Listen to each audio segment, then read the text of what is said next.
Don't go looking for somebody who completes you. Instead, go look for somebody who multiplies you. Hey guys, welcome back to 5nothing100nothing.com. I am Fugget, and that stands for the fittest underdog guru using intelligent tactics. Guys, today I want to talk to you about love and about attraction, and when you go looking for a partner, if you feel like you have another half out there, or somebody that you want to spend your life with, somebody you want to grow with, etc. But first off, it's raining. It is a bright and early Sunday morning, and I am waiting outside of the grocery store, which I assumed opened at a certain time. Come to find I am 30 minutes early. But that's okay, because that means you and I get to spend some quality time together and talk about a little topic that I think can be life-changing if you really get it. So let me get into it.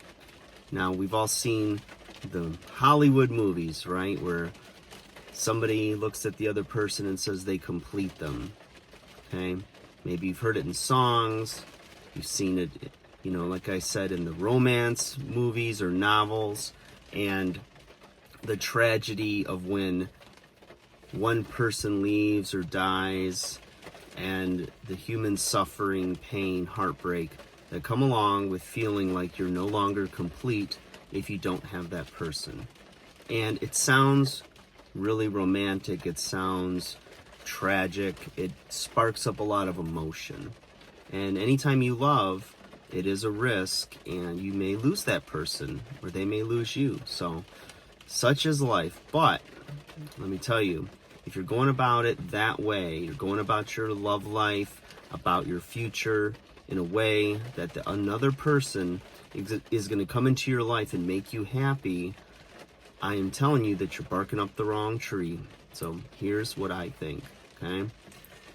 Now, when you're doing all the work on yourself, especially if you've read self-help books, or maybe you've needed therapy, or you're just doing the things that you think you need to do to make your life complete, and you always feel like something's missing. The thing is, when you meet somebody that maybe you're attracted to, then fall in love with, and now you're on this high, right? You feel very happy. You're thinking, okay, as long as I have them, I'm the happiest I could ever be. And the thing with that setup of your life is that you're taking a big gamble with your long-term joy, your long-term happiness, your long-term peace, because at the end of the day, all of us are born, we pay taxes, eventually we die, and nobody knows how much that clock of life is wound up, right? You don't know what could happen. You hope for a long, healthy, prosperous life, but nobody really knows. And to set yourself up that your happiness is dependent on a person, or on a career, or on the decisions of mere men, is a gamble that usually will not pay off, because you're putting your happiness and everything that life can bring you in the hands of another person. And that's a huge responsibility that nobody should bear, because nobody can live up to it, right? None of us is perfect. We all have our flaws. We all make mistakes. And ultimately, we all can choose what makes us happy. And in life, that can be a sliding scale of what makes you happy. Somebody may think they know themselves and go down the road with you a little bit, right? Few years, and all of a sudden have this moment of self-actualization and say, you know what? This isn't what I want. I thought it's what I wanted. Or maybe you've been in a relationship and you fall for somebody, you're building a life with them, and you realize it's not what you want. You meet somebody who truly is like you're very much more compatible with, or you find more in them that brings out something better in you. And I don't know about you, but I've always thought if I'm with somebody that I'm in love with and I want to be with, and they somehow meet somebody else that they think will make them happier, I don't want that person to just stay with me out of loyalty. I want them to be their happiest, because I don't want to have that in the back of my mind, wake up every day next to that person knowing that they're possibly thinking that somebody else was meant for them, or that they would be happier with that person than me. And I'm, the safe bet, or somebody they settled for. And you shouldn't either. I think that's no way to live. I think if you find somebody that you're in love with and you want to spend your life with them, they should look at you the way you look at them. So, you don't want to be the leftovers. You don't want to be the consolation prize, right? So when I say you should look for somebody who multiplies you, what that basically means is that you should be in such a place emotionally, intellectually, in your life that you're very happy. Okay? It's not perfect. It's never perfect. Okay? But you're on the road to something.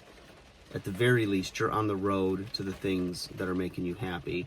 You're setting your life up in such a way that you feel good about your day every day, right? That, life is on your terms.